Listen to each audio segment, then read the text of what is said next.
Сәлеметсіздер ме бүгінгі вебинарға қатысушылар? Мені жақсы естіліп тұр ма?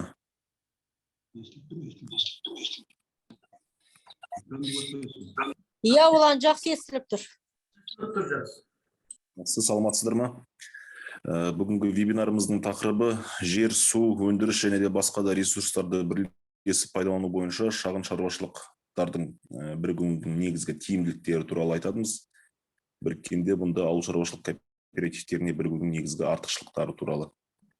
Негізі менің есімім Қасқабаев Ұлан Рахметоллаұлы болады. Агроөнеркәсіп кешеніндегі экономикасы және ауылдық аумақтарды дамыту ғылыми зерттеу институтының агроөнеркәсіп кешеніндегі кооперация және интеграция бөлімінің меңгерушісі болам. Негізі 267 бюджеттік бағдарлама аясында тегін осындай вебинарлар және де семинарлар өткізу мақсатында өткізіліп отырған іс-шара болып табылады. Негізі қазір сағат 3 болды. Рұқсат болса бастай берейік. Негізгі жаңа айтып өттім, семинардың тақырыбы жер, су, өндіріс және де басқа да ресурстарды бірлесіп пайдалану бойынша шағын шаруашылықтардың бірігуінің тиімділігі. Келесі слайд.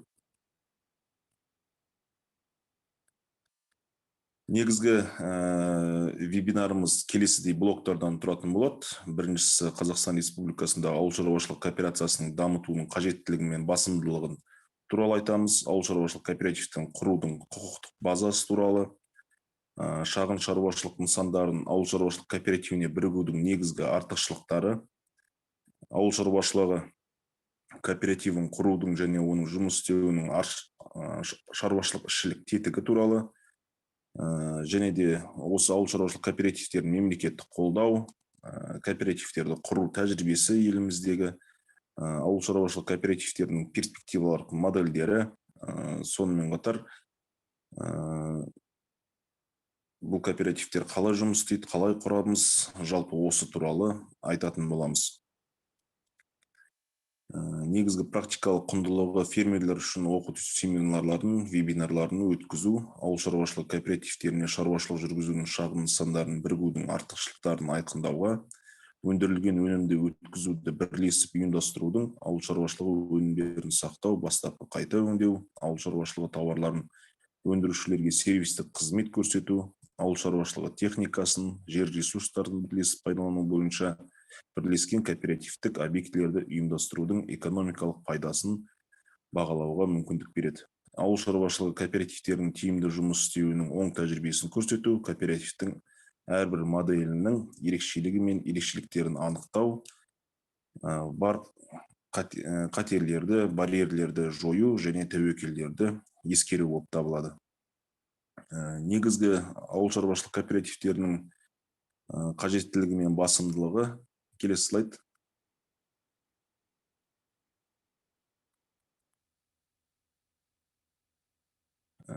Басымдылығы келесі құжаттармен айқындалған. Ол 2015 жылғы 29 қазанда Қазақстан Республикасының парламенті мәжілісімен ауыл шаруашылығы кооперативтер туралы Қазақстан Республикасының заңының қабылдануымен ауыл шаруашылық кооперативтердің дамуына жаңа серпін берілген болатын.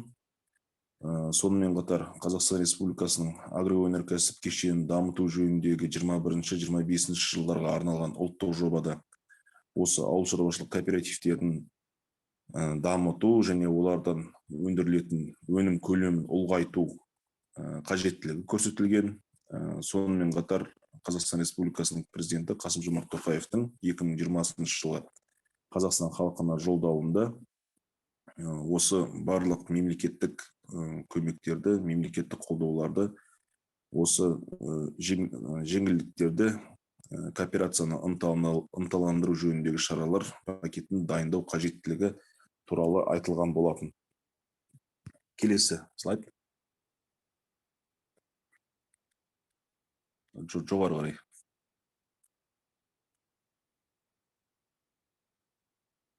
Қазақстан Республикасында кооперацияны дамытудың қажеттіліктің негізгі факторлар төменде көрсетілген осы слайдта.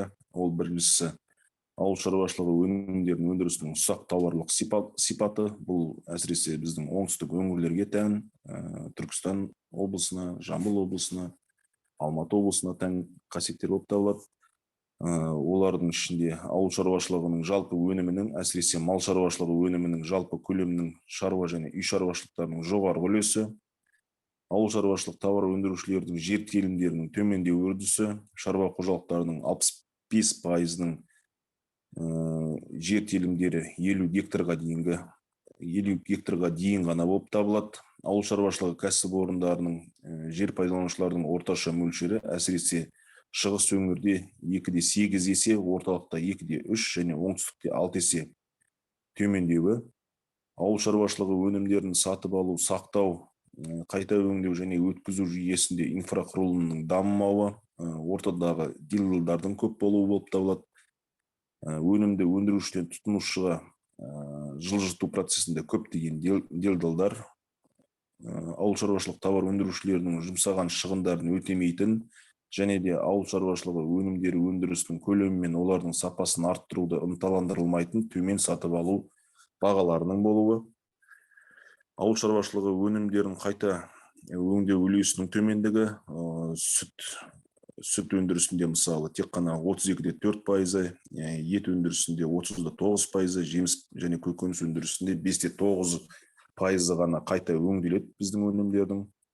Қуаттылықта пайдалану пайызының төмендігі және импорттық өніммен салыстырғанда бәсекеге қабілетсіз өнім шығару салдары болып табылады. Және де осы суару мәселесі бізде өте өзекті мәселелердің бірі болып табылады.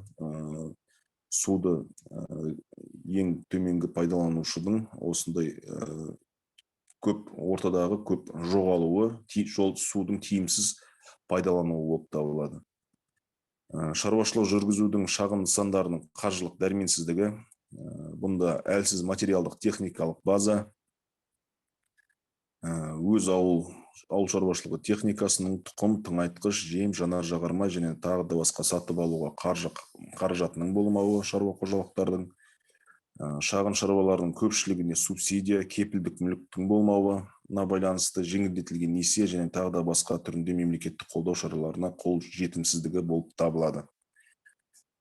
Келесі слайд. Енді құқықтық базасына тоқталып кетсек, осы ауыл шаруашылық кооперативтерін құрудың құқықтық базасына елімізде 2015 жылға дейін ауыл шаруашылық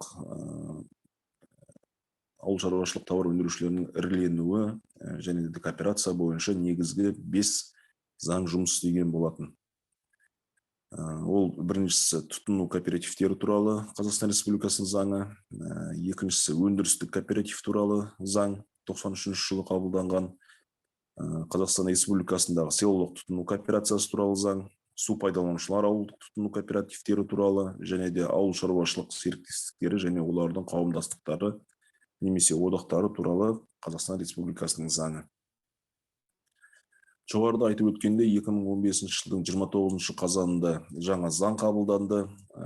Қазіргі таңда бұл заңда бірыңғай заң деп атаймыз. Осы заң қабылданғаннан кейін айтып өткен 5 заңның 3-еуі өзінің күші жойылды. Яғни осы заңдар бойынша жұмыс істеген ауыл шаруашылық серіктестіктері, кооперативтері, ауыл шаруашылық ұйымдары, яғни жаңа заңға сәйкес қайта тіркеуден өту қажет болды, немесе ликвидациядан өту қажет болды. Яғни қазіргі таңда ауыл шаруашылық кооперативтері туралы 3 заң жұмыс істейді. Ол тұтыну кооперативтері туралы заң, өндірістік кооперативтер туралы заң және де бірыңғай ауыл шаруашылығы кооперативтері туралы заң.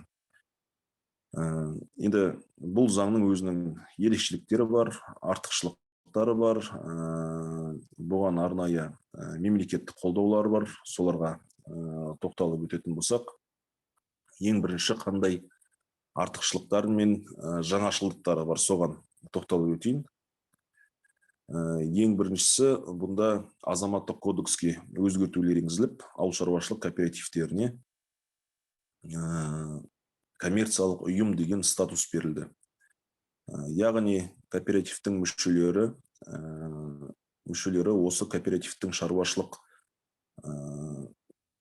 деңгей шаруашылық қызметіне қатысуына байланысты пайда ала алады, және де кооперативтің мүшесі осы пайданың мүшесі кооперативтің арасында бөліне алады, мүшелерінің арасында. Яғни коммерциялық ұйым деген статус берілді. Сонымен қатар екінші өзгешелігі бұнда салық кодексіне өзгертулер енгізілді, және де арнайы салық режимі бекітілді ауыл шаруашылық кооперативтеріне. Бұл салық кодексінің 63 бабында көрсетілген арнайы салық режимі. Бұл салық режиміне байланысты ауыл шаруашылық кооперативтері 5 салық түрінен, яғни табыс салығы, мүлік салығы, қосымша құн салығы, әлеуметтік салық сияқты салықтардан, табыс салығы сияқты осы 5 салық түрінен 70% жеңілдетілген салық төлей алады. Бұл арнайы салық режиміне тұрудың өзінің өзгешелігі бар. Ауыл шаруашылық кооперативтері тіркеуден өткеннен кейін бір аптаның ішінде осы жаңа бин алып, жаңа тіркеу нөмірін алғаннан кейін аудандық салық бөліміне барып арыз жазады осы арнайы салық режиміне тұру бойынша. Және де 3 жұмыс күні ішінде осы салық органы бұл кооперативтерді арнайы салық режиміне қойып, сол арқылы жұмыс істеуге мүмкіндік береді. Келесі, осы ауыл шаруашылығы кооперативтері туралы заңға байланысты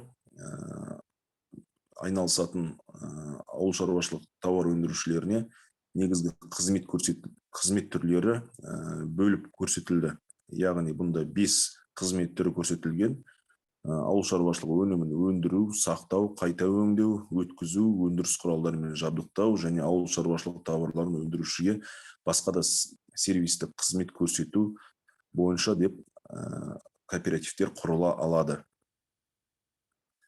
Сонымен қатар бұл кооперативтерде ауыл шаруашылық кооперативтерін құруды ынталандыру, ақпараттық консультациялық, әдістемелік көмекті жүзеге асыру, қолайлы салық, қаржы, кредит, инвестициялық саясатты құру, кадрларды дайындау, қайта даярлауға жәрдемдесу, ғылыми зерттеулер жүргізу туралы негізгі мемлекеттік органдардың, жергілікті басқару органдарының функциялары көрсетілді. Бұл сонымен қатар тағы бір жаңашылдығы, бұл ауыл шаруашылық кооперативтеріне қауымдасқан мүше бола алады деген түсінік енгізілді. Яғни бұнда тек қана өнімді бірге өндіріп, немесе бірлесіп жұмыс істеу үшін ғана емес, өзінің мүлкімен, ақшасымен осы кооперативке кіріп қана қосымша дивидендтер ала алады деген, қауымдасқан мүше деген жаңа ұғым пайда болып, осы кооперативтер туралы заңға енгізілген болатын. Келесі слайд.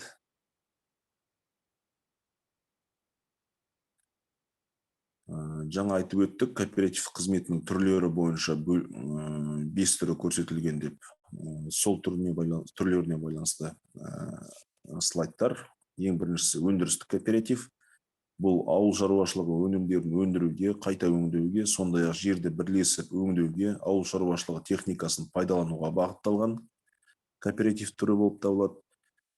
Келесі өткізу кооперативтері, кооператив мүшелері өндіретін өнімді дайындаумен, сақтаумен және сатумен айналысады. Өткізу қызметіне сондай-ақ шикізатты жас немесе қайта өңделген түрінде жинау, сақтау, сұрыптау, кептіру және де көтерме немесе бөлшек саудада сату және кооператив мүшелерінің өнімдерін тасымалдау жатады.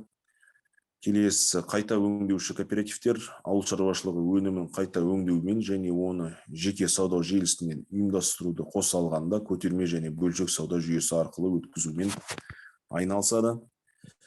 Келесі слайдта жабдықтау кооперативтері мыналармен қамтамасыз етеді. Олардың негізгі функциясы ауыл шаруашылығы тауарларын өндірушілердің өндірістік процесте қажетті ресурстармен және материалдармен, техникамен, жанар-жағармай, тұқымдармен, тыңайтқыштармен, улы химикаттармен, қосалқы бөлшектермен, құрылыс және ауыл шаруашылығы өндірісі үшін басқа да ілеспе материалдармен жабдықтау жатады.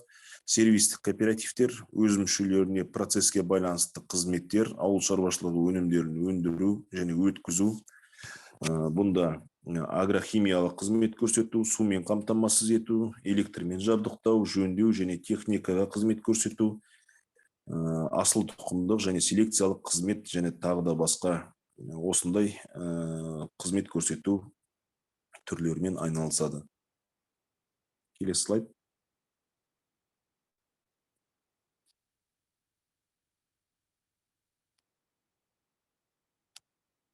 Енді бұнда ауыл шаруашылығы өндірісінің қызмет көрсету кооперативтеріне негізгі ерекшелігі көрсетілген. Біріншісінде ауыл шаруашылығы өнімін өндіру жөніндегі ауыл шаруашылығы кооперативтері. Бұнда негізгі құрылтайшылары өз мүлкін, жер пайдалану құқығы, ауыл шаруашылығы техникасы, ғимарат және тағы да басқа меншік иесінің ерікті шешімі бойынша белгілі бір мерзімге кооперативтің уақытша пайдалануына пай жарнасы ретінде берген ауыл шаруашылығы тауарларын өндірушілер болып табылады. Негізгі құрылуының мақсаты бірлескен өндірістік қызмет, жерді өңдеу, пайдалану, ауыспалы егістіктің бірыңғай жүйесі, ауыл шаруашылығы техникасы, озық технологиялар және тағы да басқа үшін жер алқаптарының ортақтығы негізінде бірлескен ауқымды өндірісті жүргізу болып табылады. Яғни бұл кооперативке біріккен ауыл шаруашылық тауар өндірушілері өздерінің мүлкін, жерін осы кооперативке бірыңғай себіп сақтау үшін немесе бірлесіп өнімді өндіру үшін осындай уақытша мерзімге өзінің меншік иесінің ерікті шешімі бойынша белгілі бір мерзімге кооперативке уақытша пайдалануға пай жарнасы ретінде береді өзінің мүлкін. Екіншісі, бұнда ауыл шаруашылығы қызмет көрсететін кооперативтер.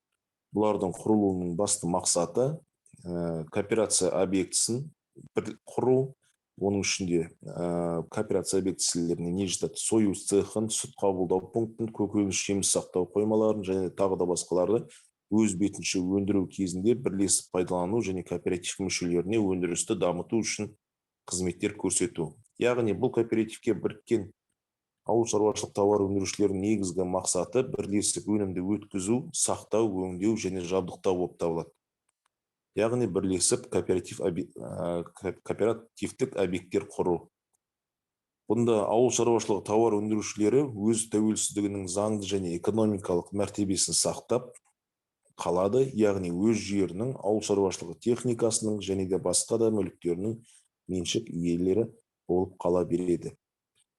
Осы негізгі ауыл шаруашылық кооперативтерін осында екі ірі түрге бөлсе болады, өндірістік және де қызмет көрсету кооперативтері деп. Екеуінің айырмашылығы осы болып табылады. Енді бізде жер кодексінде де жазылған, жерді қайтадан жалға беруге болмайды деп. Ал бұл ауыл шаруашылық кооперативтерінде негізгі ұғым бар, жер пайдалану құқығы деген. Осы жер пайдалану құқығын заңды түрде ауыл шаруашылық кооперативтің мүшелері кооперативке жалға бере алады жер пайдалану құқығын. Бұнда мүшелер мен кооперативтің арасында келісім шарт жасалады. Өз жерде жаңағы өзінің жерін жалға, жер пайдалану құқығын жалға беруші кооператив мүшесі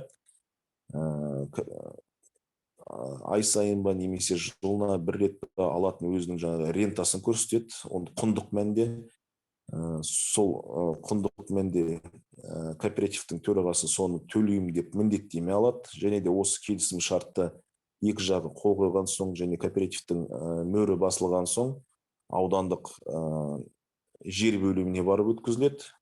Ол жерде 5 жұмыс күні ол қаралады. Одан кейін оны жаңағы халыққа қызмет көрсету орталығына, әділет басқармасына апарып өткізіледі. Сонда бұл заңды болып табылады. Және де бұл жерлер алдыңғы уақытта жаңағы келісімшартта көрсетіледі. Қанша уақытқа беріліп отқаны, сол уақытқа дейін бұл жерлер кооперативтің атында болып жаңағы аудандық жер басқармасында көрініп отырады. Келесі слайд.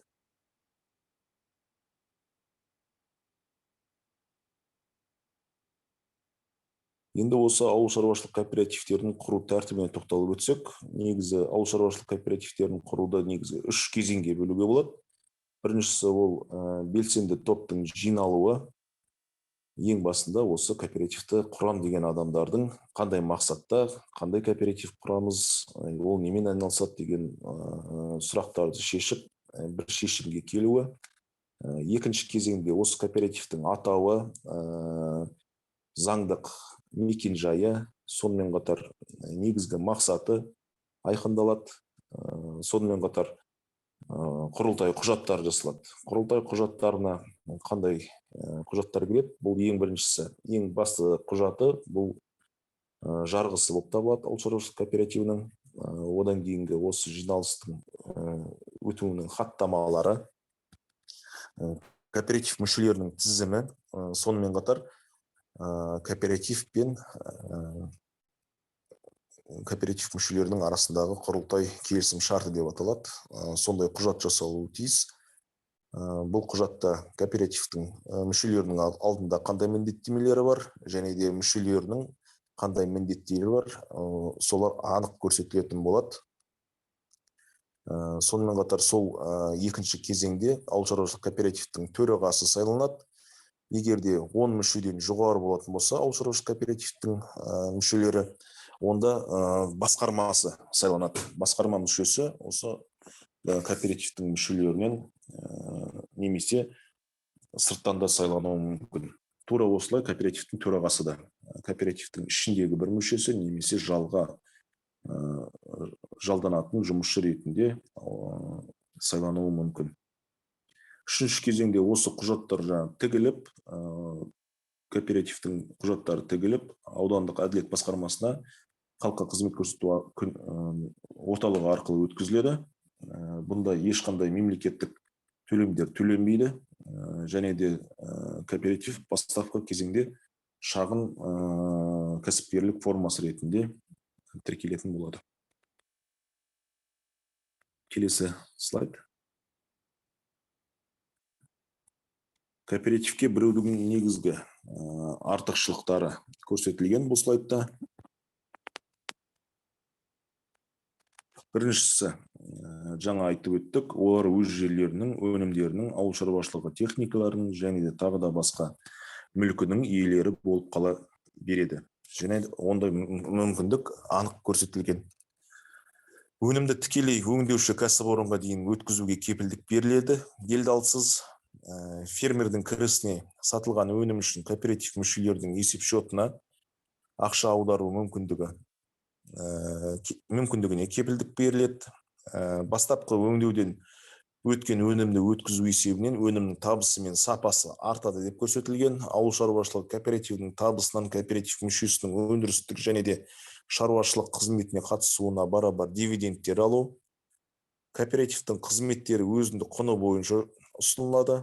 Кооператив мүшелерінің мүдделерін қорғау және өндірістік, ұйымдастырушылық, экономикалық және де басқа да міндеттерін шешімдерін талқылау кезінде кооперативтің жалпы жиналысында пай жарнасының мөлшеріне қарамастан дауыс беру құқығының болуы, яғни бір мүше, бір дауыс принципі бұнда қатаң сақталады ауыл шаруашылық кооперативтеріне. Ауыл шаруашылығы тауарларын өндірушілер жанар-жағармай, тыңайтқыш, тұқым, гербицид және де басқа сатып алу шығындарының қысқаруы. Ауыл шаруашылығы кооперативі мамандарынан ақпараттық консультациялық көмекті өтеусіз алу. Жерді, ауыл шаруашылық техникасын, өнім өндірудің озық технологияларын бірлесіп пайдалану мүмкіндігі. Бірігіп кооперация объектілерін ұйымдастыру мүмкіндігі. Яғни бұл кооперативтің меншігінде болатын объектілерді ауыл шаруашылығы кооперативтеріне мемлекеттік қолдау шараларын ұсыну. Негізгі осы ауыл шаруашылығы кооперативтерінің артықшылықтары болып табылады. Келесі слайд.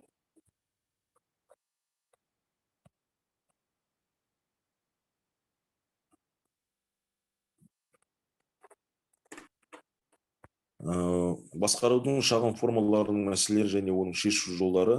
Бұл негізгі мәселелерін жаңа бірінші слайдта да айтып өттім. Бұл мәселелерді тек қана кооперация арқылы шешуге мүмкіндік туады.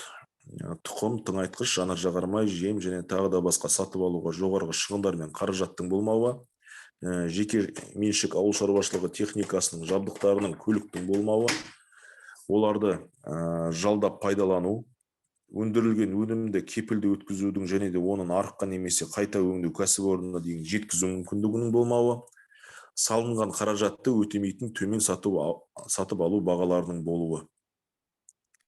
Яғни осы факторлар және де мәселелердің негізгі шешімі ауыл шаруашылығы кооперациясы болып табылады.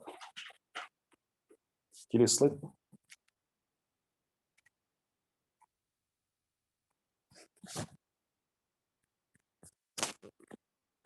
Ауыл шаруашылығы кооперативтерін құру және оның жұмыс істеу ішкі шаруашылық тетігі.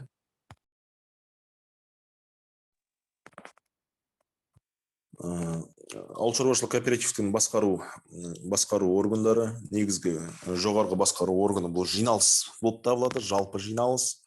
Жиналыс кемінде жылына бір рет өтуі керек, және де кемінде 3-2 мүшесі жиналғанда шешім қабылдай алады. Бұл жалпы жиналыста негізгі басты мақсаттары, басты проблемалары шешіледі, және де басқарма немесе төраға шеше алмайтын проблемалық сұрақтар осы жалпы жиналыста талқыланып, дауыс беру арқылы барлық шешімдер шешілетін болады. Келесі басқармасы және төрағасы, егер де 10 мүшеге дейін болса, онда тек қана төраға, жаңа айтып өттім, немесе 10 мүшеден жоғары болса, бұнда басқарма сайланады. Ағымдарды, істерді басқарады, кем дегенде 3-2 мүшесі жиналғанда шешім қабылдай алады. Сонымен қатар осы басқарма мен төрағаның қаржылық есептіліктің қызметін тексеру мақсатында кооперативтің мүшелерінен немесе сырттан жалдамалы тексеру комиссиясы жалдана алады. Келесі.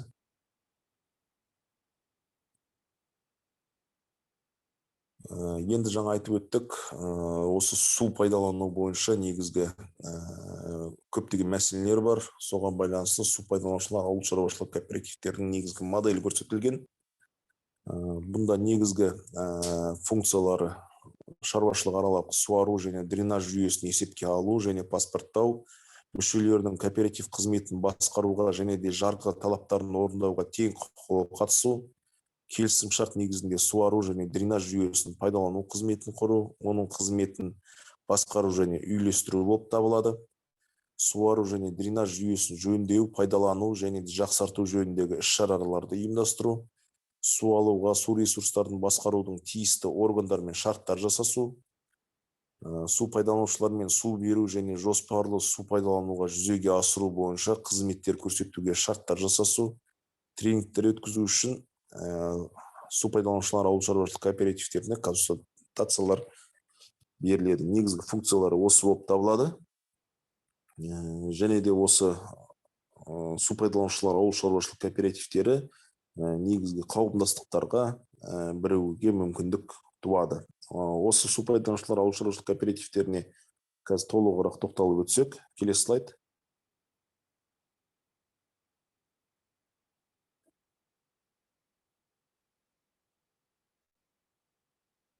Су пайдаланушылар ауыл шаруашылық кооперативтерінің негізгі құқықтары, кәсіпкерлік қызметті жүзеге асыру мақсатында осы ауыл шаруашылық су пайдаланушылар кооперативтері құрылады.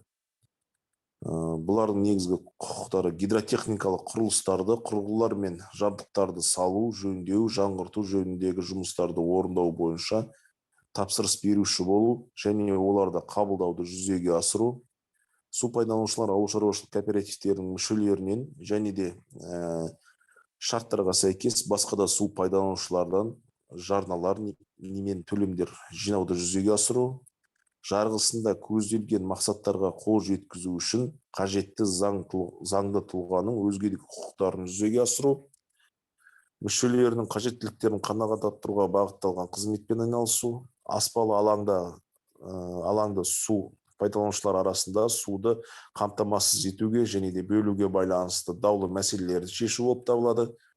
Су пайдаланушылар кооперативтің құқықтарын бұзатын мемлекеттік органдардың актілеріне, олардың лауазымды адамдар мен әрекеттеріне сот тәртібінде шағымдану болып табылады. Негізгі су пайдаланушылар ауыл шаруашылық кооперативінің негізгі мақсаты суды үнемдеп пайдалану және де су пайдаланушы ауыл шаруашылық тауар өндірушілердің толыққанды және де өнімділігіне зиян келмейтіндей мөлшерде суды толық және де толық алу болып табылады негізгі мақсаты. Келесі.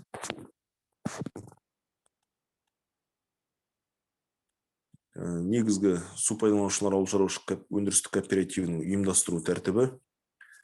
Азаматтар осы құрылтай жиналысын өткізуді және оның қарауына енгізілетін құжаттардың жобаларын дайындау жөнінде бастамашылық топтар құралады. Бір гидротехникалық құрылыс, құрылғы және жабдық шеңберінде оның мөлшерлері тоқтатылған алаңның су пайдаланушылардың кемінде жартысы болған жағдайда құрылуы мүмкін. Құрылтай жиналысын өткізу және су пайдаланушылар кооперативінің заңды тұлға ретінде мемлекеттік тіркеу, мүшелерді басқарма төрағасын сайлау, кооператив функциясын айқындау, құрылтай құжаттарын, жарғы, құрылтай шарты және тағы да басқаларын бекіту болып табылады. Келесі. Енді осы су пайдаланушы ауыл шаруашылық кооперативтерінің қандай міндеттері бар? Мүшелерінің алдында соларды айтып өтсем. Арнайы су пайдалануға рұқсат және су тұтыну лимитін алу, су пайдаланушыларға су беру кестесін жоспарлауды жүзеге асыру, барлық су пайдаланушылардың суға тең қол жеткізу құқығын қамтамасыз ету, су ресурстарын ұтымды пайдаланудың есебі мен есептілігін жүргізу, су ресурстарын пайдалануға лицензия алу, гидротехникалық құрылыстарды, құрылғылар мен жабдықтарды паспорттауды жүргізу, гидротехникалық құрылыстарды, құрылғылар мен жабдықтарды пайдалануды, жөндеуді, қайта жаңғыртуды жүзеге асыру, су пайдаланушылардың мүдделерін қорғауды қамтамасыз ету, оларға жаңа технологиялар мен техниканы енгізу кезінде көмек көрсету болып табылады. Қазақстан Республикасының су, жер, санитарлық, эпидемиологиялық, табиғатты қорғау және басқа да заңнамалық актілерін сақтау, статистикалық және де өзге де есептілікті жүргізу, су ысырабын жою және қысқарту жөніндегі шараларды қабылдау, өз міндеттемелері бойынша өзіне тиесілі барлық мүлікпен жауап беру негізгі міндеттері болып табылады. Бұл ауыл шаруашылық кооперативтерінің, су пайдаланушы кооперативтерін құру кезінде өзінің ерекшеліктері бар. Бұнда жаңағы біз айтып өттік. Ауыл шаруашылық кооперативтерінің негізгі қызметінің 5 түрі бар. Бұл жаңағы 5-ші түрі сервистік ауыл шаруашылық кооперативтеріне жатады. Және де ең басты міндеті бұл өзінің мүшелерін сумен қамтамасыз ету және де осы өндірістік қажеттіліктерін, осы сумен өндірістік қажеттіліктерін қамтамасыз ету болып табылады. Негізі кез келген ауыл шаруашылық кооперативін құрғанда, қазіргі таңда құрылған осы 2022 жылға дейінгі құрылған ауыл шаруашылық кооперативтерінде бір ғана кемшіліктері бар. Бұнда кооперативті құрғанда жарғылардың енгізілмеуі, бұнда ең біріншісі кіру жарнасы. Бұл ауыл шаруашылық кооперативтер туралы заңда көрсетілген, кем дегенде 5 айлық есептік көрсеткіш көлемінде енгізілуі керек деп. Бұл кооператив тіркеуден өткеннен кейін кооперативтің өзінің мөрі жасалады, тіркеуден өтеді. Одан кейін банктен барып, екінші деңгейлі банктерден өзінің есеп шоты ашылады. Сол кезде сол есеп шотқа әр мүшесі кем дегенде 5 айлық есептік көрсеткіштен кіру жарнасын салуға міндетті. Бұл кіру жарнасы кооперативті осы ұйымдастыру кезіндегі жұмсалатын шығындарды өтеуге бағытталған. Сонымен қатар ауыл шаруашылық кооперативтері мен кооператив мүшелерінің арасында құрылтай келісім шартының болмауы, қазіргі таңда ауыл шаруашылық кооперативтері мемлекеттік қолдаулар алуу үчүн субсидиялар, несиелер алуу үчүн, лизингке техника алуу үчүн осы ауыл шаруашылык кооперативтерине кірет, және де ауыл шаруашылык кооперативтерине осы курултай кужаттарынын міндеттемелерінің өз арасында болмауының кесірінен олар кез келген уақытта мемлекеттің тарапынан жаңағыдай жеңілдіктерді алып алған соң шығып кетуге тырысады. Ал ауыл шаруашылык кооперативі мен мүшесінің арасында құрылтай шарты болса, ол өзінің міндеттемелерін орындамай, ауыл шаруашылық кооперативінен шыға алмайды. Тез арада, мысалы, тек қана мемлекеттік көмекті алып алып. Бұл кооперативтер жұмыс істеу мақсатында, жақсы жұмыс істеу мақсатында көрсетілген құрал деп есептеймін. Бірақ ауыл шаруашылық кооперативтер туралы заңда көрсетілген кооперативтің мүшесі болып кез келген заңды немесе жеке тұлға бола алады, және де ол кез келген уақытта өзінің қызметін тоқтата алады деп. Келесі слайд. Осы су пайдаланушылар ауыл шаруашылығы кооперативтерінің мүшелерінің негізгі міндеттері, енді мүшелерінің қандай міндеттері бар кооперативтің алдында соған тоқталып өтетін болсақ, жер учаскелерінде орналасқан және олардың иелігіндегі немесе пайдалануындағы кез келген құбырларды, арналарды, гидранттарды немесе де басқа да гидротехникалық жабдықтарды ирригациялық жүйенің тұрақты жұмысын қамтамасыз ету үшін СПКВ-ның рұқсатына пайдалануға рұқсат ету. Суару жүйелерін пайдалану және күтіп ұстау жөніндегі жұмыстарды орнату үшін СПКВ қызметкерлерін олардың жер учаскелеріне жіберуге міндетті. Жер мен суды пайдалануға қатысты ақпаратпен қамтамасыз ету, жалпы жиналыста белгіленген суару жүйелерін пайдалану бойынша барлық ережелерді сақтау,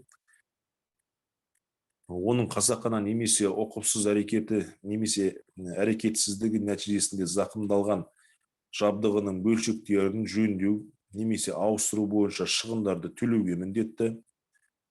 СПКВ-ның жарғысында көзделген жарналарды уақытылы енгізуге, СПКВ-ның жарғысында және жалпы жиналыс қабылдаған кезде кез келген басқа ішкі актінің ережелерін сақтауға міндетті, суару кестесін сақтау және оларға сәйкес суару суын алуға міндетті, СПКВ-ның пайдаланатын немесе тиесілі жабдыққа ұқыпты қарауға міндетті. Келесі слайд.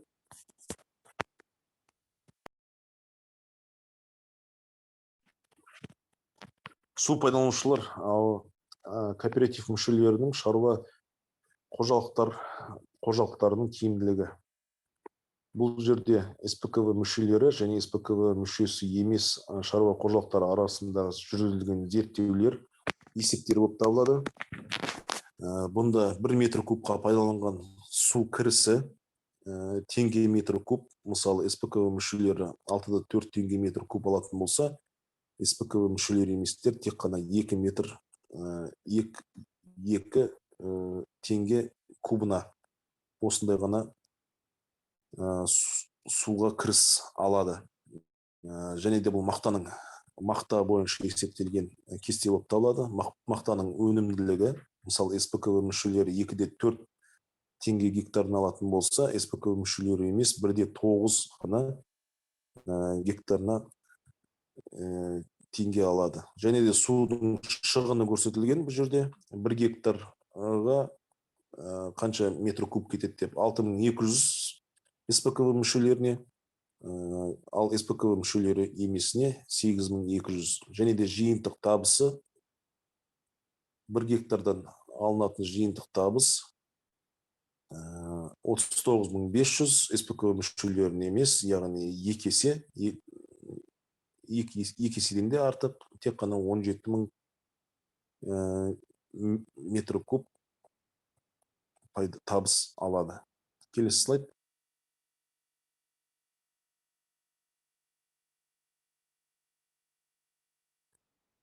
Ауыл шаруашылық кооперативтерінің пай қорлары. Жаңа жоғарыда тоқталып өттім. кооператив құрылтайшылары оны құрған кезде енгізетін мүліктік пайлық жарналардан тұратын қорлар. Біріншісі кіру жарнасы. Жаңа айтып өткеніндей, кем дегенде 5 айлық есептік көрсеткіш деп ауыл шаруашылық кооперативтер туралы заңында көрсетілген. Бұл кооператив құру кезіндегі ұйымдастыру мәселелеріне байланысты шығыстарды жабуға арналған ақша түріндегі бастапқы жарна. Келесі мүліктік жарна кооператив құрылтайшысының және мүшесінің пайлық қорға мүлік, ақша, бағалы қағаздар және басқа да қаржы құралдары, мүліктік және заттық құқықтар, басқа да мүлік түріндегі жарнасы, сондай-ақ кооперативтің қауымдасқан мүшесінің пайлық қорға ақша түріндегі жарнасы деп көрсетілген. Бұлар бізде қосымша жарна ретінде саналады. Енді қосымша жарна кооперативтің мүшесінің өз пайдасын ұлғайту үшін ерікті түрде не жалпы жиналыстың шешімімен көзделген жағдайларда енгізілетін мүліктік жарнасы. Яғни осы мүліктік және қосымша жарнаны енгізген кооперативтің мүшесі немесе қауымдасқан мүшесі осы кооперативтің пайдасынан қосымша дивидендтер алуға мүмкіндік туады. Ал кіру жарнасынан енді көрініп тұрғандай, бұдан ешқандай дивиденд алмайды. Бұл кооперативтің жалпы өзінің мүшесі болуға, өндірістік қызметіне айналысу үшін және де мемлекеттен көрсетілген көмектерді алу үшін, өзінің өнімін сақтау, өткізу, қайта өңдеу үшін мүше ретінде қабылданған міндетті түрде әр мүшесі төлейтін кіру жарнасы болып табылады. Біріншісі, одан қосымша дивидендтер алынбайды. Келесі слайд.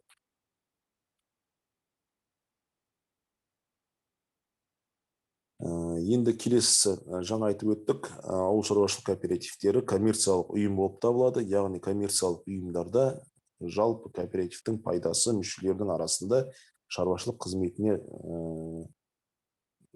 айналысуына байланысты пропорционал түрде бөлінеді. Енді осы пайдасы жалпы қалай бөлінеді, қандай этаптардан тұрады, соған тоқталатын болсақ, ең біріншісі қалған жалпы пайдасы, біріншісі мерзімі өткен борыштарды өтеуге. Яғни егер де несиесі болатын болса, лизингі болатын болса, осы қарыздарды төлеу үшін жұмсалады. Бір бөлігі кооперативтің қорға және кооператив жарғысында көзделген өзге де пай қорлары көрсетілетін болса, қазіргі таңда бұндай шығындар көп емес кооперативтің, яғни қазіргі таңда бөлінбейді, бірақ та егер де көрсетілген болса жалпы жиналыста, яғни сол пай қорларына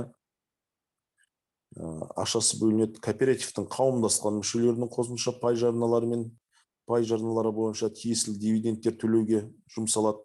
Яғни жаңа айтып өттік, қосымша ақша немесе мүлікпен, техникамен кіретін болса, өзінің дивидендтерін алады деп, яғни сол дивидендтерді төлеуге жұмсалады. Соңғы кезеңде кооперативтік төлемдер бұл кооперативтің жаңағы ішіндегі мүшелерінің арасында бөлінетін пайда деп айтамыз. Келесі слайд. Енді осы ауыл шаруашылық кооперативтеріне мемлекеттік қолдау туралы. Ауыл шаруашылық кооперативтеріне мемлекеттік қолдау туралы, негізі мемлекеттік қолдаудың қазіргі таңда 3 түрі бар. Бұл инвестициялық субсидиялар, жабдықтар мен техниканы арзандатуға арналған субсидиялар, екіншісі өнімге берілетін субсидиялар, үшіншісі бұл жеңілдетілген несиелер болып табылады. Қазіргі таңда ауыл шаруашылық министрлігімен келесідей субсидиялар көрсетілген. Инвестициялық субсидиялар, бұнда мына жерде көрсетілген техникалар мен технологиялар құрал жабдықтардың барлығына 25%-дан субсидия анықталған. Бұнда сүт қабылдаушы пункт 25%, мал сою пункты, инкубатор, көкөністерді сұрыптау және дайындау пункттері, сүт тасығыш, рефрижератор, мал сою алаңдары, құс торы, ауыл шаруашылық техникалары, сауын қондырғысы және азық цехы деп көрсетілген. Бұл жабдықтар және техникамен шектелмей, бұнда мысалы тауық шаруашылығымен айналысам дегендер, балық шаруашылығымен айналысам дегендерге көптеген техникалар және технологиялар көрсетілген. Солардың бәріне 25% субсидия беріледі. Ал кейбір аймақтарда, мысалы аймақтарда ауыл шаруашылық кооперативтеріне басымдылық берілген. Мысалы Жамбыл облысында бұл аймақтарда, яғни осы 25%-дің үстіне тағы да 25% қосылып, яғни жабдықтар мен техникалардың 25%-ын арзандатып субсидиялап береді. Енді келесі өнімге берілетін субсидия, біріншісі бұқашықтарды бордақылау бойынша айналысатын ауыл шаруашылық кооперативтеріне бұқашықтардың әрқайсысының тірі салмағына 1 килограммына 200 теңгеден субсидия беріледі. Яғни бұл субсидияны алу үшін өзінің негізгі талаптары бар. Бұл талаптардың ішінде ең басымы бұл ірі қара бұқашықтардың тірі салмағы кем дегенде 350 килограммнан кем болмау керек, ал етті салмағы 170 килограммнан кем болмау керек деген өзінің талабы бар. Яғни 350 килограммнан артық немесе кем болмауы керек дегеніміз, кем дегенде бір бұқашыққа 70 мың теңгеден субсидия беріледі деген мағына. Егерде ет бағытында айналысатын болсаңыздар. Сүт бағытында айналысам дегендерге әр литр үшін 20 теңгеден субсидия беріледі. Бұнда малдың басына да байланысты. Егерде арнайы сүтті тауарлы фермерлар болса, бұнда 35-50 теңгеге дейін кетуі мүмкін. Ал тек қана ауыл аймағында осы кооперативтерге арналған әр мүшесі өзінің қорасында, алаңында малды ұстайтын болса, 10 басқа дейін, 20 басқа дейін және де бірігіп сүтті өткізетін болса мүшелері, бұнда әр литр үшін 20 теңгеден субсидия қарастырылған. Бұл жерде де мысалы өзінің талаптары бар. Мүшелердің саны кем дегенде 20 мүшеден болу керек ауыл шаруашылық кооперативтерінің. Яғни бұл экономикалық тиімділігі үшін өте маңызды болып табылады. Яғни кем дегенде 20 мүше болса, бұл белгілі бір қайта өңдеу зауытының, сүтті қайта өңдеу зауытының қуаттылығын қамтамасыз ете алады. Үшіншісі, осы мал азығын дайындау бойынша комбикормға беріледі, тоннасына 20 мың теңгеден субсидия. Бұл жерде комбикормға берілетін субсидияның өзінің ерекшелігі бар. Бұл тікелей ауыл шаруашылық кооперативтеріне берілмейді. Бұл комбикормовый заводқа беріледі. Яғни кооператив пен комбикормовый заводтың екеуінің келісім шартын алып, ауыл шаруашылық кооперативдің төрағасы облыстық ауыл шаруашылық басқармасына өткізеді. Мен мысалы 100 тонна, 200 тонна комбикорм алам, мына келісім шарт негізінде деп. Әр тоннасына 20 мың теңгеден субсидияны ауыл шаруашылық басқармасы комбикорм заводтың есеп шотына аударады. Яғни ауыл шаруашылық кооперативі уже арзандатылған комбикормды сатып алады. Келесі слайд.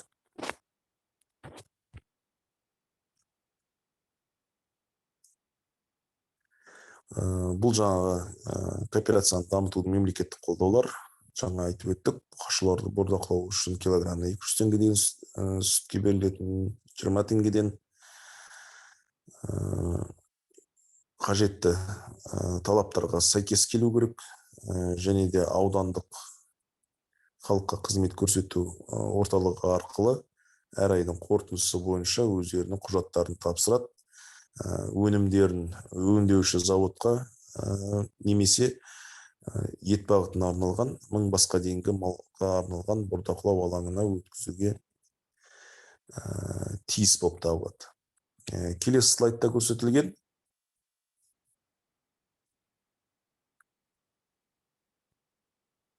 бұнда субсидияларды алу тәртібі және де қанша мерзімде қаралатын субсидиялардың. Біріншісі, ауыл шаруашылық тауар өндірушілері аудандық ауыл шаруашылық бөліміне өткізіледі. Бұл өзінің бөлім субсидия алуға арналған өнімдерді қабылдайды. Олар бойынша оны беруге негіз пайда болған сәттен бастап 7 айдан аспаған өтінімдерді қабылдайды. 5 жұмыс күні ішінде ауыл шаруашылық тауар өндірушілері өнімін қарау және жиынтық актіге аудан әкімімен сәйкес болған жағдайда қол қояды, және де келесісі облыстық ауыл шаруашылық басқармасына жіберіледі. 3 жұмыс күні ішінде жиынтық актінің сәйкестігі тексеріледі. Одан кейін 2 жұмыс күні ішінде жиынтық актіні жасау және қол қою болып табылады. Және де келесісі 1 күн ішінде тиесілі бюджеттік субсидияларды ауыл шаруашылық тауар өндірушілерінің бұнда кооперативтің есепшотына тікелей аудара алады. Яғни бас аяғы 15 күннің ішінде ауыл шаруашылық тауар өндірушілері субсидиясын алуға мүмкіндік бар. Келесі слайд.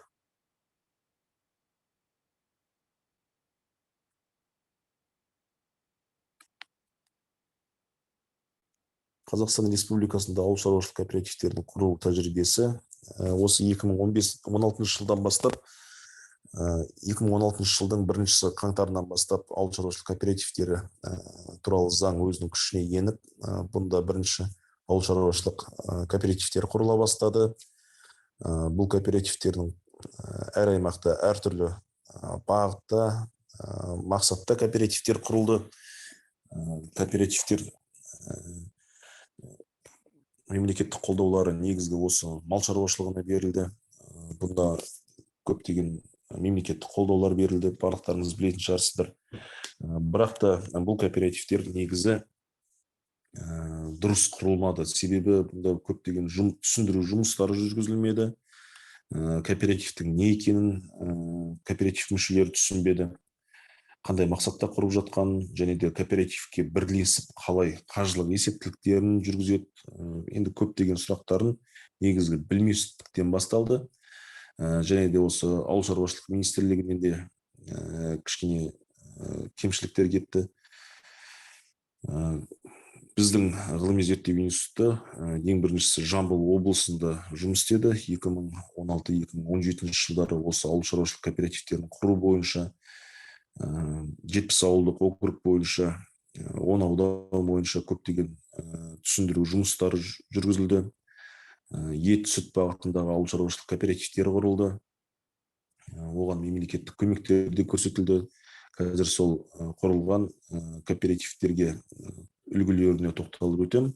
Қазіргі таңда осы Жамбыл облысындағы халықтың әлеуметтік жағдайын көтеру бағытында, және де осы ауыл шаруашылық кооперативтерін дамыту бойынша пилоттық жобалар жүзеге асып жатыр ғой. Және де осы пилоттық жобаларды масштабировать ету үшін оның опыт тәжірибесін басқа да облыстарға енгізу мақсатында көптеген жұмыстар жүргізіліп жатыр. Бұл кооперативтер енді екінші кезеңдегі кооперативтер болып табылады. Қазір мен 2016-17 жылдары құрылған кооперативтерге тоқталып кетейін. Одан кейінгі осы 2019 жылға құрылған пилоттық жобалар бойынша айтатын болам. Келесі слайд.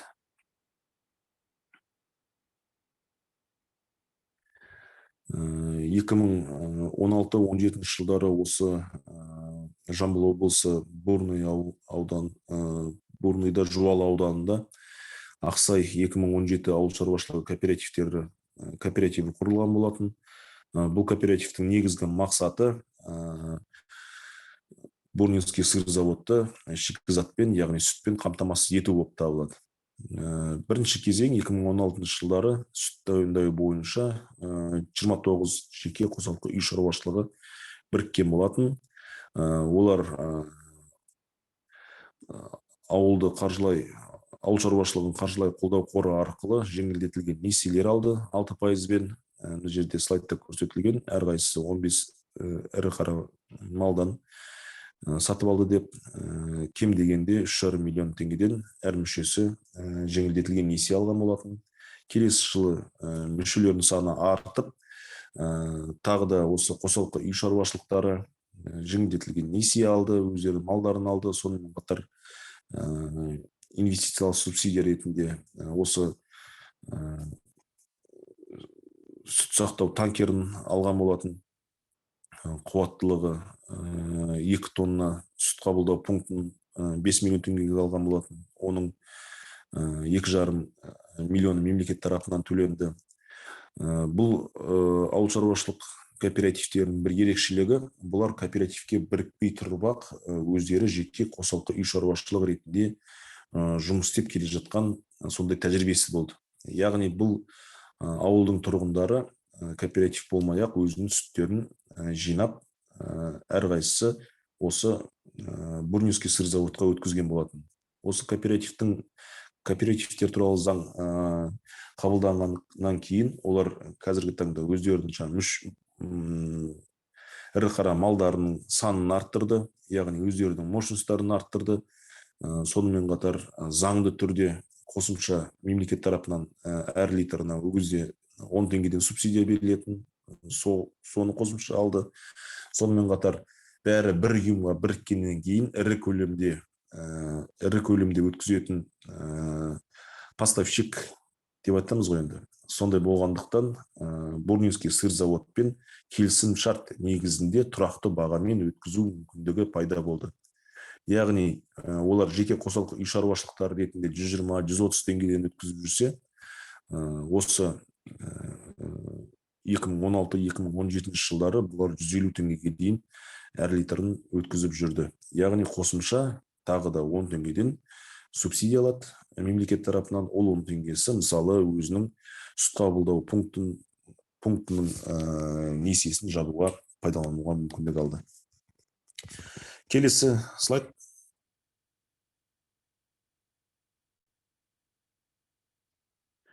Жаңа сүт бағытында құрылған кооперативтің үлгісін айтып өттік. Келесі үлгісі бұл ет бағытында құрылған Берекелі 2016 ауыл шаруашылық кооперативі. Бұл Жамбыл облысы Шу ауданы Қонаев ауылында құрылған. 2016 жылы ірі қара малының төлін бордақылау бойынша 12 жеке қосалқы үй шаруашылығы біріккен болатын бұл кооперативке. 264 ірі қара мал бірінші жылы сатып алды. Екінші жылы 169 ірі қара мал сатып алынды, және де мүшелерінің саны артты. Сонымен қатар 22 миллион теңгеге, қателеспесем, тәулігіне 10 бас соятын мал сою алаңы, модульдік деп атаймыз, модульдік мал сою алаңы сатып алынған болатын. Оның жартысы 50%, 11 миллионы мемлекет тарапынан субсидияланған. Қазіргі таңда бұлардың тек қана осы өзінің мүшелерінің малын сойып қоймай, бордақылап, соны өткізумен айналысып қоймай, бұлар жаңағы сою қызметімен айналысады өздерінің ауылдарында.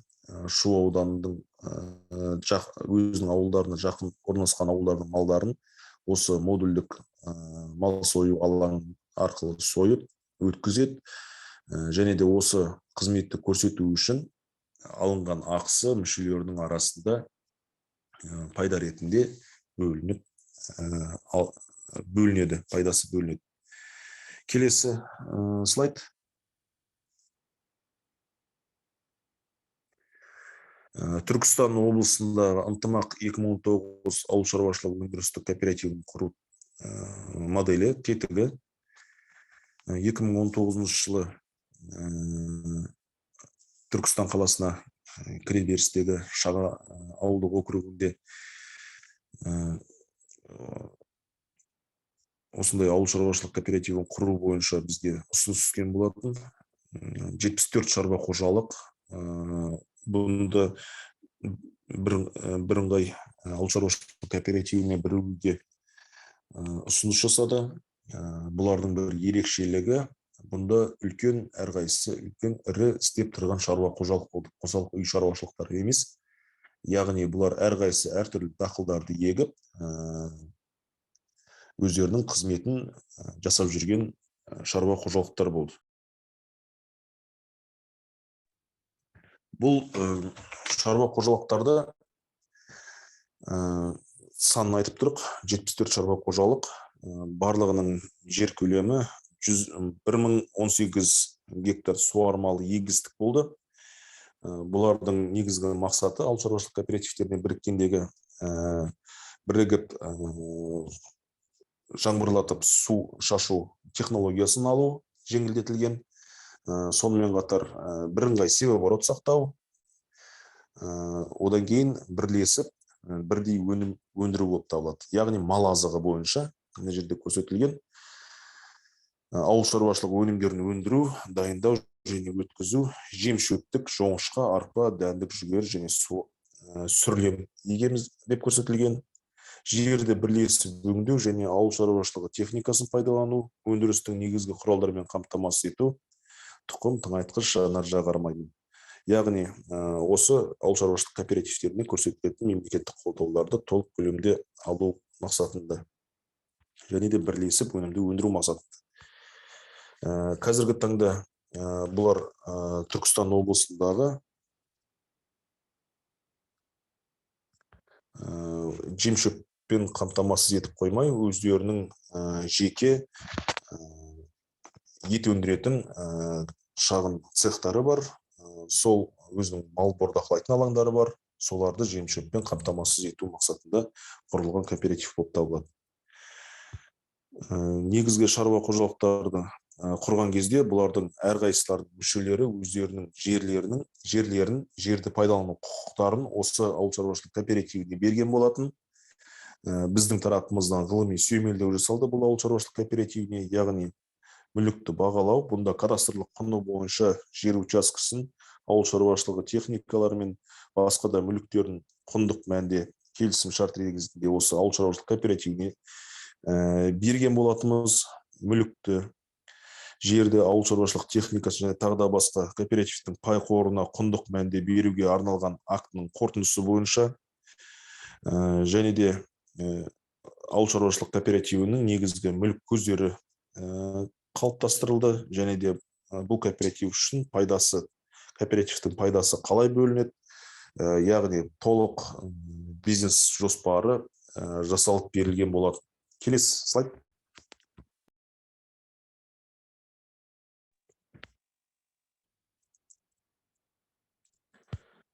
Түркістан облысы Бескеттік ауыл шаруашылық кооперативі көп функционалды кооперативтің жұмыс істеу тетігі.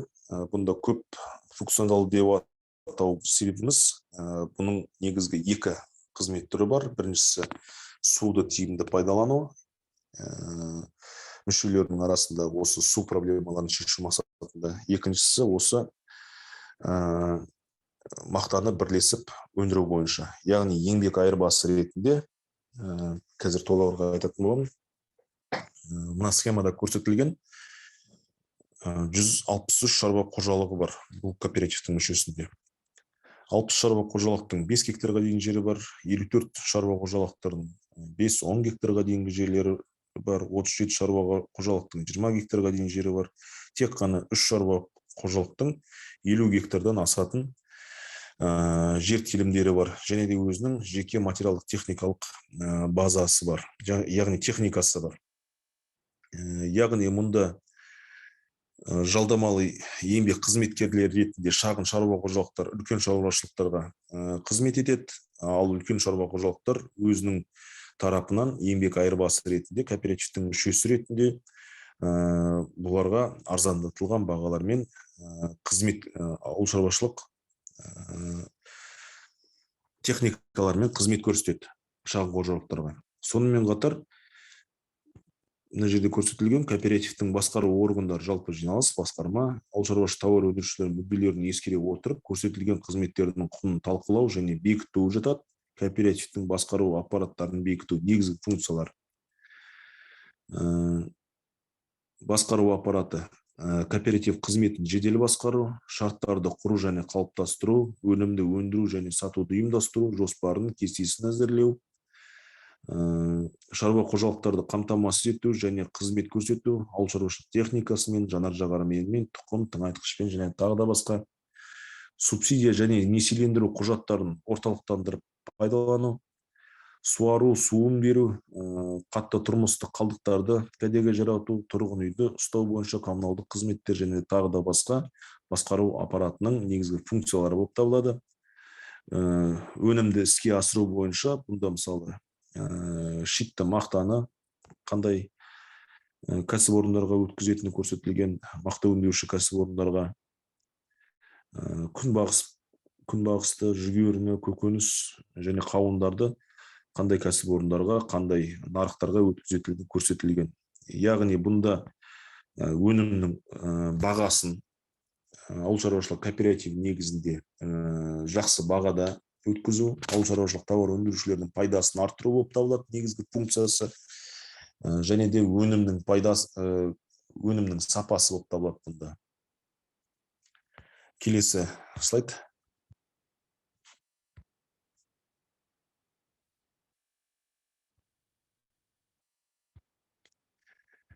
Сүт қабылдау пунктін ұйымдастыру үшін жеке қожалық шаруашылықтарды біріктіру жолымен кооператив моделі ауыл шаруашылық кооперативтеріне бірігетін мына жерде көрсетілген.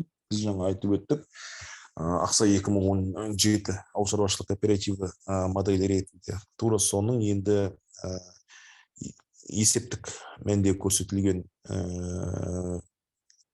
кесесі болып табылады. Бұған тоқталмай қойсақ та болатын шығар. Құрметті вебинарға қатысушылар, жалпы сұрақтарыңыз болса, чатқа жазсаңыздар болады. Осы конференцияның чатына. Мен қазір соған осы семинардың соңында жауап беруге тырысатын боламын.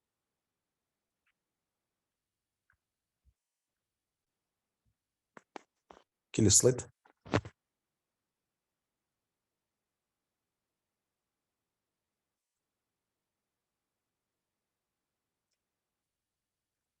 Еліміздегі ауыл шаруашылық кооперациясының тиімді жұмыс істеу тетігі,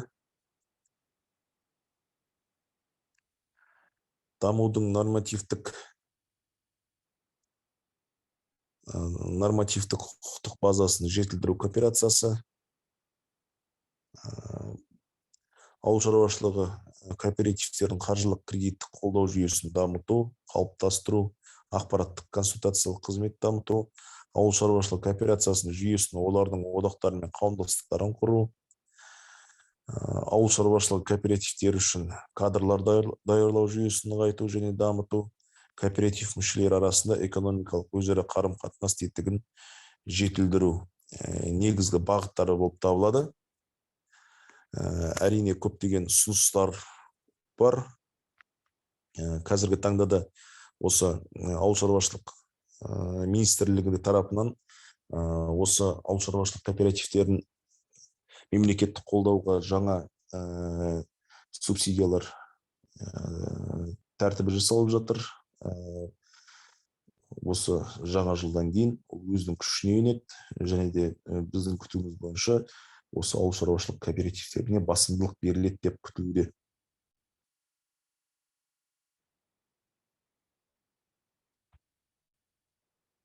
Келесі слайд.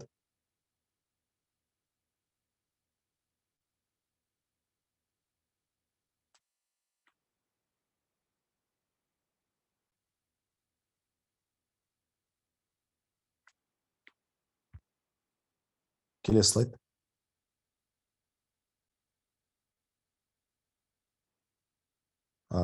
Титульный листқа қойсаңшы.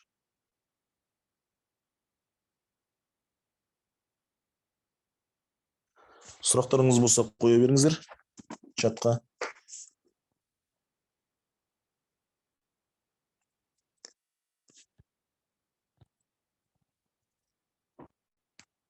СПКВ мен кооперативтің қандай айырмашылықтары бар деген Назаров Аркен деген кісіден сұрақ түсіпті. Негізгі СПКВ дегеніміз осы кооперативтің негізгі бір түрі. Бұл су пайдаланушылар кооперативі деп аталамыз. Негізгі осы кооперативтің айналысатын қызметінің бір түрі болып табылады. Басқа кооперативтердің қандай айырмашылығы бар? Бұнда кооперативтің, яғни су пайдаланушылар кооперативі, бұнда қызмет көрсету кооперативтері болып табылады. Ал басқа кооперативтерде өнімді бірлесіп өткізу, қайта өңдеу немесе өндіру болып табылады. Сол бірінші айырмашылығы. екіншісі мемлекеттік қолдауларында. Бұнда мысалы тек қана су пайдаланушылық кооперативі болған соң, олар су бағытындағы мәселелер, судың тарифіне арналған субсидиялар, солармен жұмыс істейді. Және де бұл кооперативтің мүшесі болатын шаруа қожалықтары өздерінің жерлерін біріктіруіне мүмкіндік туады. Басқа да мемлекеттік қолдау, жеңілдетілген несие деп айтып жатыр, және де лизингтік бағдарламалар бар, соларды алуға мүмкіндік туады.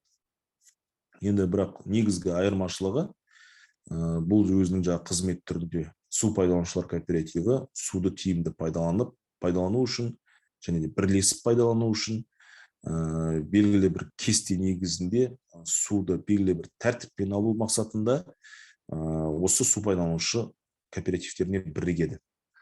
Ал өткізу кооперативіне немесе өндіру кооперативіне өнімді бірлесіп өндіру үшін немесе бірге сату үшін, сақтау үшін тек осындай мақсаттарға өзінің қызметтеріне байланысты айырмашылықтары бар.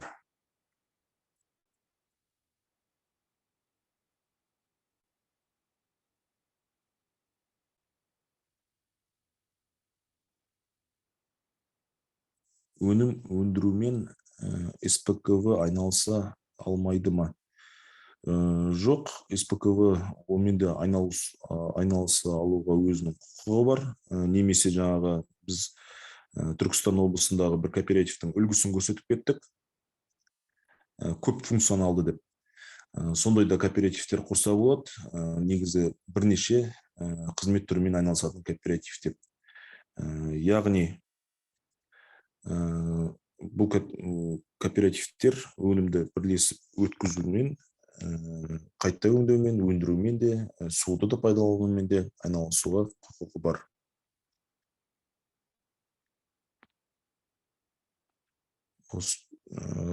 Чатқа сұрақтарыңызды қоя беріңіздер.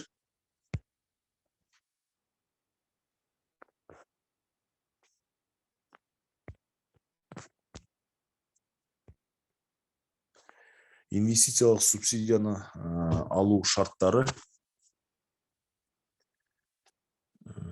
Келесі сұрақ. Техниканы лизингке алу шарттары.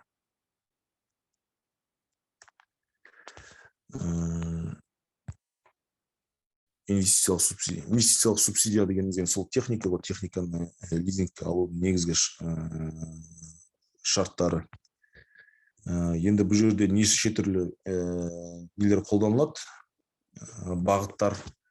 Ең біріншісі СПКВ-лар, социально-предпринимательская корпорация деп айтамыз ғой, әлеуметтік корпорациялар арқылы лизингке 6-7% техниканы алуға мүмкіндіктер туады. Ол тек қана осы жалпы шаруа қожалықтарға берілмей, міндетті түрде осы ауыл шаруашылық кооперативтердің мүшесі болуға деген талаптары бар, өзінің программалары. Және де осы негізгі алудың негізгі шарты бұнда лизингке кепіл ретінде техниканың өзі қойылады.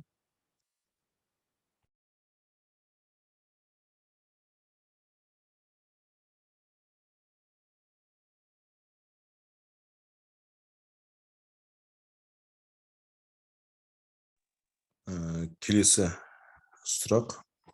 Қазақстан өңірлерінде субсидия алу шарттары, тәртіптері әртүрлі ме? Мысалы, оңтүстік пен солтүстікте бірдей ме, әлде өзінің шарттары бар ма әр өңірде? Негізі айтып өттім, субсидияның негізі екі түрі бар: инвестициялық субсидия және өнімге берілетін субсидия деп. Өнімге берілетін субсидия негізі барлық аймақтарда бірдей болып табылады. Ол оңтүстік немесе солтүстік, батыс, шығыс аймақтарда, орталық аймақтарда барлығында бірдей Қазақстан бойынша. Инвестициялық субсидиялар ол ауыл шаруашылық министрлігімен бекітілген, және де өзінің техникаларының, технологиялардың түрлері көрсетілген, қандай техника мен технологиялар жатады деп. Оларға ауыл шаруашылық министрлігінен 25% деп көрсетілген. Бұл Қазақстанның барлық аймағына тиесілі. Бірақ та бізде кейбір аймақтарда осы ауыл шаруашылық кооперативтеріне басымдылық берілген. Ол аймақтарда осы 25%-ның үстіне тағы да 25% жергілікті бюджеттен қосылады. Ол яғни 50%-ға дейінгі инвестициялық субсидиялар қарастырылған, басымдылық берген аймақтарда. Ал өнімге берілетін субсидиялар барлық аймақтарда бірдей болып табылады. Басымдылық берген аймақтар қандай? Бұл негізгі жаңағы айтып өттік. Жамбыл облысы негізі пилоттық жобаларды, осы ауыл шаруашылық кооперативтерінің пилоттық жобаларын іске асырып жатқан. Осы аймақта негізгі инвестициялық субсидиялар 50%-бен жүреді.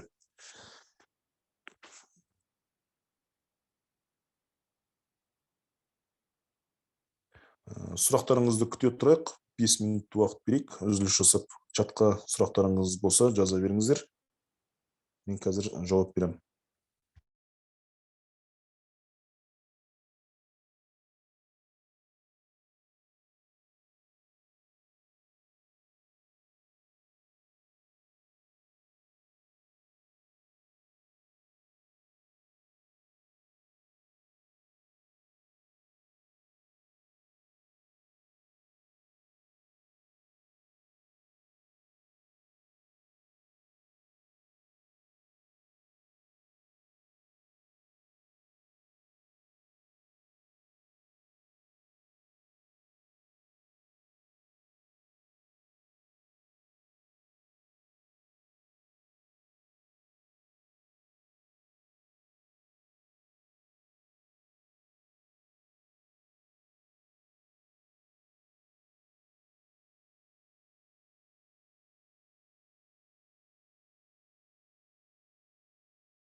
Осы инвестициялық субсидиялар ауыл шаруашылық кооперативтеріне қолдау көрсетілетін аймақ ретінде жаңа Жамбыл облысын айтып өттім ғой.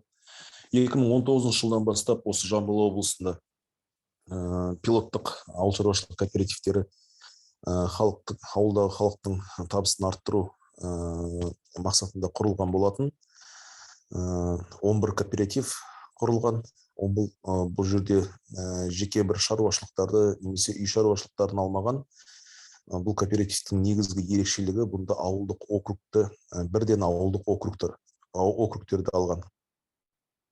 Яғни ауылдық округтердің адамдары осы ауыл шаруашылық кооперативтеріне бірігіп, бұлардың барлықтарын арыз берген адамдардың барлықтарының өтініштері қаралып, несиелендірілген, 2,5%-бен несиелендірілген. Сонымен қатар ауыл шаруашылық кооперативтеріне ауыл шаруашылық техникаларын лизингке берген. Қазіргі таңда өздерінің өнімдерін өткізумен, бірлесіп жерді пайдаланумен кооперативтер айналысып жатыр. Біздің ғылыми зерттеу институты негізі осы кооперативтерге ғылыми сүйемелдеу жүргізіп, қазіргі таңда ішкі шаруашылық байланыстарын, қарым-қатынасын реттеу бойынша жұмыстар атқарылып жатыр. Әрине, бұл кооперативтердің өзінің өзгешеліктері бар, және де басқа аймақтарға енгізу үшін бұл ауыл шаруашылық кооперативтерінің тиімділігін арттыру қазіргі таңда басты мақсатта тұр. Сол мақсатта біздің ғылыми зерттеу институтының мамандары жұмыс істеп жатыр. Келесі сұрақ қазір. МТС құру кезінде жерді кооперативке беру керек пе? МТС құру кезінде негізі жерді міндетті түрде ауыл шаруашылық кооперативіне беру керек деген ондай ұстаным жоқ. МТС құру кезінде негізі, МТС-ті құрудың негізгі мақсаты бұнда осы ауыл шаруашылық техникасына қатысты қызметтерді өзінің кооперативтің мүшелеріне көрсету, немесе коммерциялық негізде басқа да тауар өндірушілерге көрсетіп, сол алынған пайдасын кооперативтің мүшелерінің арасында бөлу болып табылады, негізгі мақсаты. Ал бірыңғай осындай МТС құрып, және де өндірістік кооператив құрам десеңіздер, осы жерді кооперативке бермейсіз, жерді пайдалану құқығын бересіз кооперативке. Жаңа оның беру жолын түсіндіріп айттым. Келісім шарт негізінде өзінің құндық мәнде көрсетіліп, рентасы аудандық жер бөліміне тіркеу арқылы сол келісім шартта жерді беруге де болады.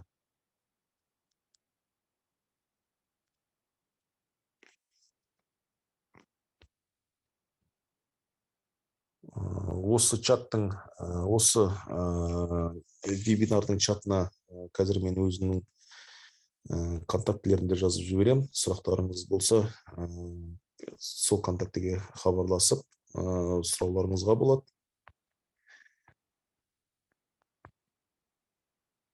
Және де электрондық почтамды жазып жіберем.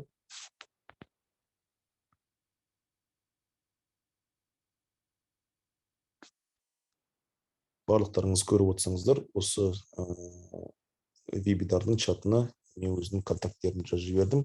Жалпы кооперативтер туралы сұрақтарыңыз болса, қалай құрамыз, қандай мемлекеттік көмектер бар деп, сол туралы жауап беруге әзірмін. Сонымен қатар осы 267-ші бағдарлама бойынша қазіргі таңда біздің ғылыми зерттеу институты мамандары әр өңірлерде консультациялық көмектер жүргізілуде. Бұл консультациялық көмектер, семинарлар өткізілді осы Жамбыл облысында, Түркістан облысында. Сонымен қатар консультациялық қызметтер қазіргі таңда солтүстік Қазақстан облысында, Павлодар облысында жүргізілуде. Және де алдыңғы біздің кестемізде Жамбыл облысы және де оңтүстік Қазақстан облысы болып табылады. Осы аймақтарда консультациялық көмектер жүргіземіз. Ол бұның бәрі кестесі және де вебинарлардың кестесі agrabilim.kz сайтында көрсетілген. Сол сайт арқылы шығып таныссаңыздар болады, және де осы консультациялық көмек керек болса шықсаңыздар болады. Бүгінгі семинарымызды аяқтауға рұқсат етіңіздер. Қатысушылар, барлықтарыңызға, қатысқандарыңызға рахмет айтамын. Келесі вебинарларда жолыққанша рахмет барлықтарыңызға.